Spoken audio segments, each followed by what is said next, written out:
लग्नाची बेडी या मालिकेच्या आजच्या भागामध्ये आपण पाहणार आहोत. राघव त्याची बॅग भरत असतो त्याच वेळी राणी त्या ठिकाणी येते. ती राघवला विचारते की मी तुला काही मदत करू का. त्यावर राघव म्हणतो नको, माझी सगळी तयारी झाली आहे. आणि त्यानंतर राणी म्हणते की मला तुला एक गोष्ट विचारायची होती. त्यावर राघव म्हणतो बोल, नक्की काय विचारायचं आहे तुला. मात्र राणी म्हणते की काही नाही, जाऊ दे. परंतु राघव म्हणतो की बोल मधू, आपल्याकडे जास्त वेळ नाही आहे.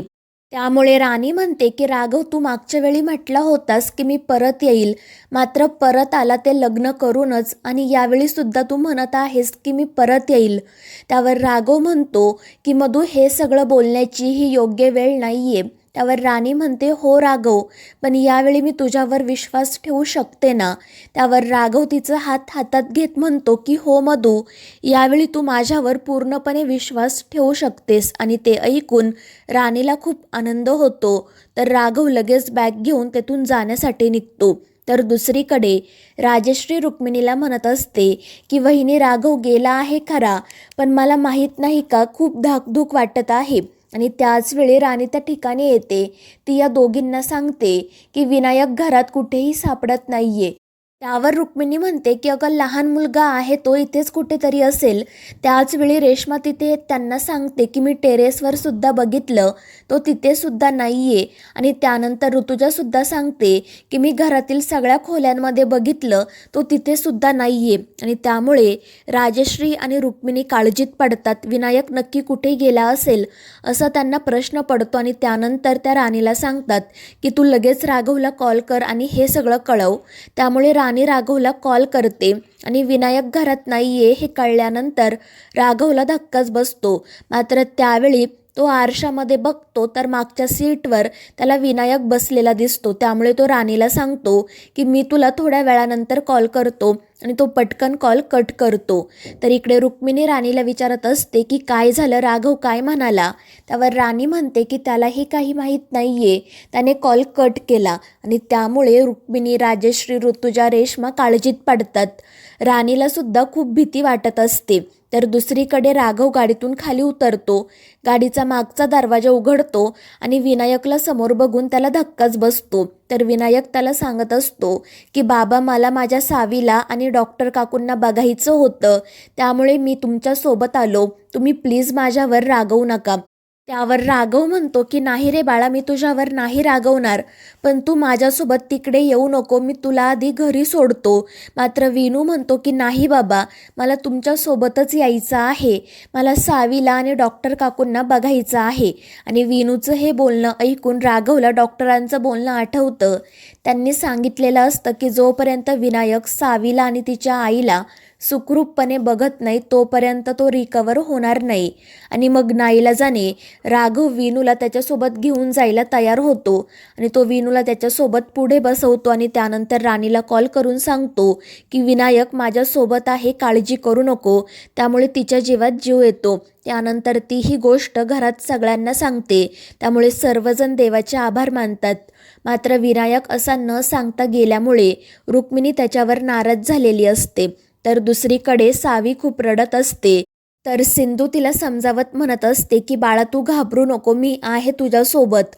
मात्र त्याच वेळी गुलाबराव त्या ठिकाणी येतो आणि तो हसतच सिंधूला म्हणतो की आत्ताच तुझ्या मुलीवर जेवढे संस्कार करायचे आहेत तेवढे करून घे, कारण पुन्हा ती तुला बघायला सुद्धा भेटणार नाही. मात्र त्यानंतर तो हसतच म्हणतो, पण हे संस्कार करून तरी काय उपयोग आहे, कारण आयुष्यभर तिला माझ्याच कोठ्यावर राहायचं आहे. आणि त्यानंतर तो मोठमोठ्याने हसायला लागतो. तर सिंधू मोठ्याने ओरडून म्हणते की गुलाबराव, तोंड सांभाळून बोल, माझ्या मुलीबद्दल एकही शब्द बोलायचा नाही, नाहीतर मी तुला सोडणार नाही.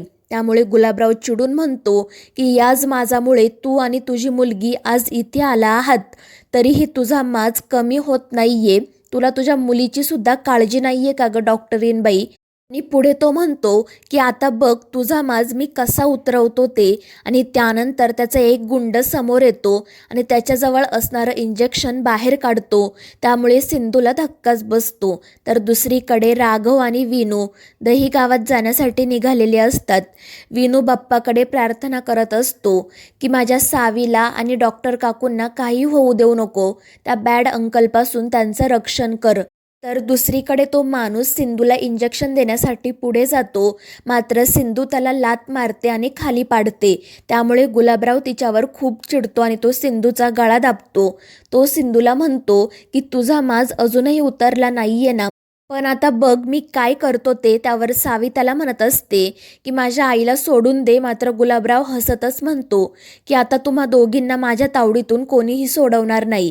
मात्र सावी त्याला सांगते की माझे पोलीस काका नक्की येतील. त्यावर तो म्हणतो की ते तुझे काका आहेत, बाबा नाहीत तुला दरवेळी वाचवायला इथे यायला. त्यावर सावी म्हणते की ते जरी माझे बाबा नसले तरी माझ्या बाबांसारखेच आहेत. ते मागच्या वेळीसुद्धा मला वाचवायला आले होते आणि यावेळीसुद्धा येतील. त्यावर गुलाबराव हसतच म्हणतो की ते जेव्हा येतील ना तेव्हा आपण बघू. आणि त्यानंतर तो त्याच्या गुंडांना सांगतो की या डॉक्टरीन बाईला उचला आणि त्या बॉक्समध्ये बंद करा. त्यामुळे ते गुंड सिंधूला एका बॉक्समध्ये बंद करतात. तिचं तोंडही काळ्या कापडाने झाकून टाकतात आणि त्यानंतर ते सावीला सुद्धा एका बॉक्समध्ये बंद करतात. आणि त्यानंतर गुलाबराव त्याच्या गुंडांना सांगतो की आता तुम्हाला जेवढी पार्टी करायची आहे तेवढी पार्टी करा आणि त्यानंतर या दोघींना उचलून माझ्या कोठ्यावर घेऊन या. आणि त्यानंतर तो तेथून जाण्यासाठी निघतो. मात्र जाण्याआधी सिंधू ज्या बॉक्समध्ये बंद असते त्या बॉक्सला तो लाथ मारतो आणि त्यानंतर हसतच तेथून जाण्यासाठी निघतो. मात्र त्याच वेळी राघव त्या ठिकाणी येतो आणि गुलाबरावला लाथ मारतो. त्यामुळे गुलाबराव बाजूला जाऊन पडतो आणि बाकीचे गुंडसुद्धा खूपच घाबरतात. तर राघव रागातच त्यांच्याकडे बघत असतो आणि त्यानंतर ते गुंड राघववर हल्ला करण्यासाठी येतात. मात्र राघव त्या सगळ्यांना मारतो. तर गुलाबराव पाठीमागून त्याच्यावर वार करण्यासाठी येतो. मात्र राघव पटकन बाजूला सरकतो आणि गुलाबरावचा गळा पकडतो.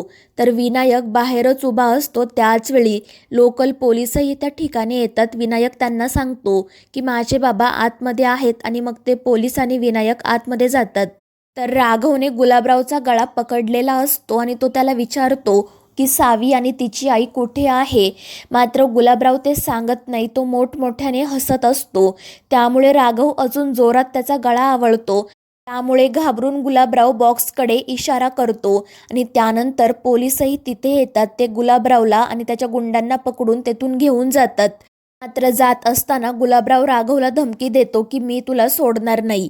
त्यानंतर राघव पटकन एक बॉक्स ओपन करतो आणि त्यामध्ये सावीला बघून त्याच्या जीवात जीव येतो. तर सावीला सुखरूप बघून विनायकलाही खूप आनंद झालेला असतो. त्यानंतर राघव सावीला त्या बॉक्समधून बाहेर काढतो. सावी त्याला म्हणत असते की पोलीस काका मला माहीत होतं मला वाचवण्यासाठी तुम्ही नक्की येणार. आणि त्यावर राघवही हो बाळा म्हणतो. त्यानंतर तो तिला तिच्या आईबद्दल विचारतो. त्यावर सावी सांगते की त्या गुलाबरावने आईला त्या बॉक्समध्ये बंद करून ठेवलं आहे. त्यामुळे राघव पटकन जाऊन ते बॉक्स उघडतो आणि सिंधूला बाहेर काढतो आणि त्यानंतर तो सिंधूच्या चेहऱ्यावरील काळं कापड बाजूला करतो आणि समोर सिंधूला बघून त्याच्या पायाखालची जमीनच सरकते. तर मित्रांनो, या मालिकेच्या पुढील भागांमध्ये आपण पाहणार आहोत सिंधू शुद्धीवर आल्यानंतर राघव तिच्याशी एकही शब्द बोलत नाही आणि विनायकला घेऊन तेथून जाण्यासाठी निघतो. सावी त्याला आवाज देत थांबवण्याचा प्रयत्न करत असते. मात्र तरीही राघव थांबत नाही. त्यामुळे सिंधू मनाशी म्हणते की जर जाताना राघवने माझ्याकडे पाठीमागे वळून बघितलं तर त्यांच्या आयुष्यातील माझं स्थान अजूनही तसंच आहे, नाहीतर मला त्यांच्या आयुष्यात शून्य किंमत आहे. मात्र राघव पाठीमागे वळून बघत नाही. तो तसाच पुढे निघून जातो. तर मित्रांनो, या मालिकेच्या पुढील भागांच्या अपडेट्ससाठी आपल्या चॅनेलला सबस्क्राईब करा.